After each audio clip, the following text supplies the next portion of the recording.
Hi guys, welcome back to my channel. In this video I will teach you how to do the baby filter on the TikTok. So if you want to enjoy this trend, watch this video till the end, and if this video really helps you out, do subscribe to my channel.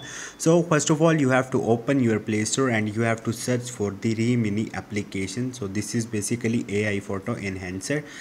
Simply you have to download it to your device. Once you will do it, after that you have to open it and you will see this type of the interface. So you have to click on the AI avatar, AI photos, and click on the let's do it, and here you have to select your gender and click on the continue. Once you will do it, after that you have to upload your 8 selfies one by one.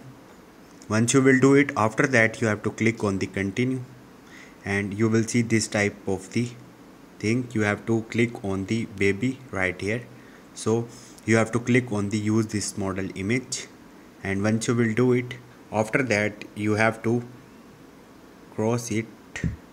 So you have to purchase it. You have to click on the continue. Once you will add your payment method, you will get the pictures of it. And once you will do it, after that you have to click on the TikTok, and from here you can edit your pictures to upload it on your TikTok application. So this is the way to do the baby filter on the TikTok. Hope this video will helpful for you. If you have any question or any confusion, just drop a comment. I will try to help you. Thank you.